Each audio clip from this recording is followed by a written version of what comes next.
ಶಾಂತವಾಗಿದ್ದಂತಹ ದೆಹಲಿ ನಿನ್ನೆ ಸಂಜೆ 7 ಗಂಟೆಯಷ್ಟೊತ್ತಿಗೆ ಅಕ್ಷರಶಃ ಆತಂಕಕ್ಕೆ ತಳ್ಳಿದ ಪರಿಸ್ಥಿತಿಯನ್ನು ಫೇಸ್ ಮಾಡಿತ್ತು. ಅದಕ್ಕೆ ಕಾರಣ ಈ ಭೀಕರ ಕಾರು ಬ್ಲಾಸ್ಟ್ ಪ್ರಕರಣ. ಈಗ ಇದೇ ವಿಚಾರಕ್ಕೆ ಸಂಬಂಧಪಟ್ಟಂತೆ ಕೇಂದ್ರ ಗೃಹ ಸಚಿವಾಲಯ ಕಚೇರಿಯಲ್ಲಿ ಅಮಿತ್ ಶಾ ನೇತೃತ್ವದಲ್ಲಿ ಮೀಟಿಂಗ್ ನಡೆಯುತ್ತೆ. ಘಟನೆಯ ಬಗ್ಗೆ ಇಂಚಿಂಚು ಮಾಹಿತಿಯನ್ನು ಅಮಿತ್ ಶಾ ಮತ್ತೊಮ್ಮೆ ಪಡೆಯಲಿದ್ದಾರೆ. ಇದೊಂದು ಭಯೋತ್ಪಾದಕ ಕೃತ್ಯನ ಅಥವಾ ಆಕಸ್ಮಿಕವಾದಂತಹ ಸ್ಫೋಟನ, ಕಿಡಿಗೇಡಿಗಳು ನಡೆಸಿದಂತಹ ಕೃತ್ಯನ ಅನ್ನೋದರ ಬಗ್ಗೆ ಮಾಹಿತಿಯನ್ನು ಸಂಗ್ರಹಿಸುವಂತಹ ನಿಟ್ಟಿನಲ್ಲಿ ಈ ಮೀಟಿಂಗ್ ಆಗ್ತಾ ಇದೆ. ನಿನ್ನೆ ತಡರಾತ್ರಿಯಿಂದಲೇ ದೆಹಲಿಯ 18 ಪ್ರದೇಶಗಳಲ್ಲೂ ಕೂಡ CRPF ಅನ್ನು ನಿಯೋಜನೆ ಮಾಡಲಾಗಿದೆ, ಭದ್ರತೆಯನ್ನು ಹೆಚ್ಚಿಸಲಾಗಿದೆ.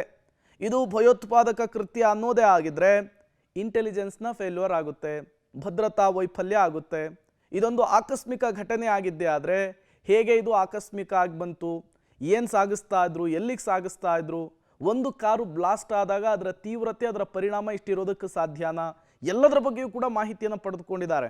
ಜೊತೆಗೆ ಈ ಆಪರೇಷನ್ ಸಿಂಧೂರದ ನಂತರ ಉಗ್ರ ಸಂಘಟನೆಗಳು ಪ್ರತೀಕಾರವನ್ನು ತೀರಿಸಿಕೊಳ್ಳೋದಕ್ಕೆ ಹಪ್ಪಹಪ್ಪಿಸ್ತಾ ಇದ್ದಾವೆ. ನಿನ್ನೆ ಜಮ್ಮು ಕಾಶ್ಮೀರ ಮತ್ತು ಹರಿಯಾಣ ಸೇರಿದಂತೆ ಹಲವು ಕಡೆಗಳಲ್ಲಿ ಉಗ್ರರನ್ನು ಬೇಟೆಯಾಡಿದ ಕೆಲವೇ ಗಂಟೆಗಳಲ್ಲಿ ಈ ಸ್ಫೋಟಕ ಭೀಕರ ಕಾರು ಬ್ಲಾಸ್ಟ್ ಸಂಭವಿಸಿರುವಂಥದ್ದು. ನೋಡೋಣ ಮೀಟಿಂಗ್ನ ನಂತರ ಏನೆಲ್ಲ ಬೆಳವಣಿಗೆಗಳಾಗುತ್ತೆ ಅಂತೇಳಿ. ಮತ್ತಷ್ಟು ಡೀಟೇಲ್ಸ್ ಅನ್ನು ಕೊಡ್ತಾರೆ ದೆಹಲಿ ಪ್ರತಿನಿಧಿ ಶಬೀರ್, ನೇರ ಸಂಪರ್ಕದಲ್ಲಿ ಜಾಯಿನ್ ಆಗಿದ್ದಾರೆ. ಶಬೀರ್, ನಿನ್ನೆ ಸಂಜೆ 7 ಗಂಟೆ ಅಷ್ಟೊತ್ತಿಗೆ ಭೀಕರ ಸ್ಫೋಟ ಸಂಭವಿಸಿದೆ. ಅದಕ್ಕೆ ಕಾರಣ ಏನು ಅನ್ನೋದೇ ಈಗಿರುವಂತಹ ಪ್ರಶ್ನೆ.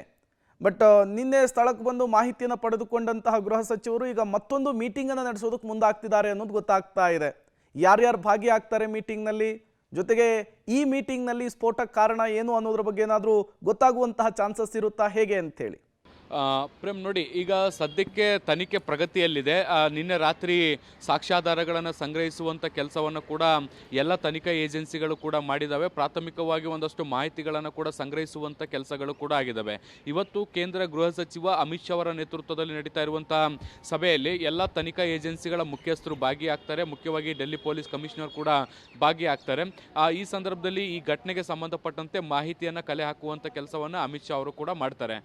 ನೋಡಿ, ಈ ಒಂದು ಘಟನೆ ಭಯೋತ್ಪಾದಕ ಪ್ರೇರಿತ ದಾಳಿಯ ಅಥವಾ ಆಕಸ್ಮಿಕವಾಗಿದೆಯಾ ಅನ್ನುವಂಥದ್ರ ಬಗ್ಗೆ ಈಗ ಸದ್ಯಕ್ಕೆ ಒಂದು ಉತ್ತರ ಸಿಗಬೇಕಾಗಿರುವಂಥದ್ದು. ಆ ನಿಟ್ಟಿನಲ್ಲಿ ಬ್ಯಾಕ್ ಟು ಬ್ಯಾಕ್ ಸಭೆಗಳನ್ನು ನಡೆಸುವ ಮೂಲಕ ಪ್ರತಿ ಹಂತವನ್ನು ಕೂಡ ಮಾನಿಟರ್ ಮಾಡುವಂಥ ಕೆಲಸವನ್ನು ಸದ್ಯಕ್ಕೆ ಅಮಿತ್ ಶಾ ಅವರು ಮಾಡ್ತಾ ಇದ್ದಾರೆ.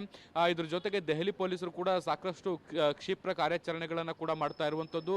ಫರೀದಾಬಾದ್ ಮತ್ತು ಜಮ್ಮು ಕಾಶ್ಮೀರ ಪೊಲೀಸರನ್ನು ಕೂಡ ಸಂಪರ್ಕಿಸುವಂಥ ಕೆಲಸವನ್ನು ಕೂಡ ಮಾಡಲಾಗಿದೆ. ಇದೊಂದು ಭಯೋತ್ಪಾದಕ ದಾಳಿಯ ಈ ಹಿಂದೆ ನಡೀತಾ ಕೆಲವು ಶಂಕಿತ ಭಯೋತ್ಪಾದಕರನ್ನ ಬಂಧಿಸುವಂತ ಕೆಲಸಗಳಾಗಿತ್ತು.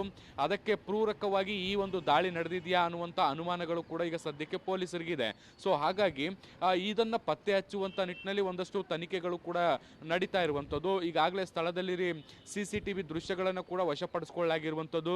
ದರಿಯಾಗಂಜ್, ಕೆಂಪುಕೋಟೆ ಸೇರಿದಂತೆ ಸುತ್ತಮುತ್ತಲಿನ ಪ್ರದೇಶಗಳಲ್ಲಿ ಈ ಒಂದು ಹುಂಡೆ I-20 ಕಾರ್ ಏನು ಸ್ಫೋಟಕ್ಕೆ ಬಳಸಲಾಗಿತ್ತು, ಈ ಕಾರು ಹೇಗೆ ಬಂತು, ಮತ್ತೆ ಅದರ ರೂಟ್ ಮ್ಯಾಪ್ ಏನಾಗಿತ್ತು, ಮತ್ತೆ ಪಾರ್ಕಿಂಗ್ ನಲ್ಲಿ ಎಷ್ಟೊತ್ತಿತ್ತು, ಅದೆಲ್ಲವನ್ನು ಕೂಡ ಮಾನಿಟರ್ ಮಾಡುವಂಥ ಕೆಲಸಗಳು ಆಗ್ತಾ ಇದ್ದಾವೆ.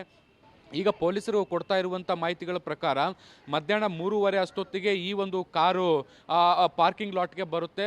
ಕೆಂಪುಕೋಟೆ ಹತ್ರ ಇರುವಂಥ ಪಾರ್ಕಿಂಗ್ ಲಾಟ್ಗೆ ಬರುತ್ತೆ. ಅಲ್ಲಿಂದ 6:20, 6:25 ಹೊತ್ತಿಗೆ ಅಲ್ಲಿಂದ ಹೊರಗಡೆ ತೆಗಿತಾರೆ.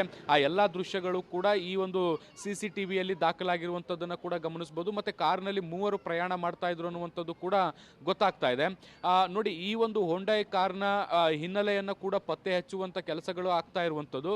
ಕಳೆದ 20 ದಿನಗಳ ಹಿಂದಷ್ಟೇ ಫರೀದಾಬಾದ್ನಲ್ಲೇ ಈ ಒಂದು ಕಾರು ಟ್ರಾಫಿಕ್ ನಿಯಮಗಳನ್ನು ಉಲ್ಲಂಘಿಸಿರುವಂಥ ಹಿನ್ನೆಲೆಯಲ್ಲಿ ಕೆಲವು ಫೈನ್ಗಳನ್ನು ಕೂಡ ಹಾಕಲಾಗಿತ್ತು. ಅದು ಕೂಡ ಕಾರ್ನ ರಿಜಿಸ್ಟ್ರೇಷನ್ನಲ್ಲಿ ಚೆಕ್ ಮಾಡಿದಂಥ ಸಂದರ್ಭದಲ್ಲಿ ಈ ಫೈನ್ಗಳ ಉಲ್ಲೇಖ ಕೂಡ ಇರುವಂಥದ್ದು. ಸೊ ಅಲ್ಲಿಗೆ ಫರೀದಾಬಾದ್ ಲಿಂಕ್ ಇರುವಂಥದ್ದು ಸಾಕಷ್ಟು ಅನುಮಾನಗಳಿಗೆ ಎಡೆ ಮಾಡಿಕೊಟ್ಟಿರುವಂಥದ್ದು. ನಾವು ನಿನ್ನೆ ಅಷ್ಟೇ ಗಮನಿಸಿದ್ವಿ, ಫರೀದಾಬಾದ್ನಲ್ಲೂ ಕೂಡ ಒಬ್ಬ ವೈದ್ಯ ಶಂಕಿತ ಭಯೋತ್ಪಾದಕನ ಬಂಧಿಸುವಂಥ ಕೆಲಸಗಳು ಕೂಡ ಆಗಿದ್ವು.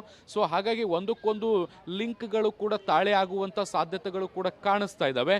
ಸೊ ಹೀಗಾಗಿ ಇದೊಂದು ಭಯೋತ್ಪಾದಕ ಕೃತ್ಯವ ಅನ್ನುವಂಥದ್ದನ್ನ ಮತ್ತಷ್ಟು ಅನುಮಾನಿತವಾಗಿ ಪರಿಶೀಲಿಸುವಂತ ಕೆಲಸಗಳು ಕೂಡ ಆಗ್ತಾ ಇದ್ದಾವೆ. ಬಹುಶಃ ಈ ಒಂದು ಪ್ರಶ್ನೆಗೆ ಇವತ್ತು ಉತ್ತರ ಸಿಗುವಂತ ಸಾಧ್ಯತೆಗಳನ್ನ ನಿರೀಕ್ಷೆ ಮಾಡಬಹುದು. ಪ್ರೇಮ್, ಓಕೆ ಶಬೀರ್, ಹಾಗೆ ಸಂಪರ್ಕದಲ್ಲಿರಿ, ಮತ್ತಷ್ಟು ಡೀಟೇಲ್ಸ್ ಅನ್ನ ನಿಮ್ಮಿಂದ ಪಡಿತಾ ಹೋಗ್ತೀನಿ. ಒಂದು ಸ್ಫೋಟ, 16 ಅನುಮಾನ, ಹಲವು ತನಿಖಾ ತಂಡಗಳಿಂದ ಈಗ ಇನ್ವೆಸ್ಟಿಗೇಷನ್ ಆಗ್ತಾ ಇದೆ. ತನಿಖೆಯ ನಂತರ ಇದು ಆಕಸ್ಮಿಕ ಸ್ಫೋಟನ ಅಥವಾ ಭಯೋತ್ಪಾದಕ ಕೃತ್ಯನ ಅನ್ನೋದು ಗೊತ್ತಾಗಬೇಕಿದೆ. ಅದೇ ನಿಟ್ಟಿನಲ್ಲಿಯೇ ಇವತ್ತು ಗೃಹ ಸಚಿವರು ಕೂಡ ಒಂದು ಮಹತ್ವದ ಸಭೆ ನಡೆಸೋದಕ್ಕೆ ಮುಂದಾಗ್ತಾ ಇದ್ದಾರೆ.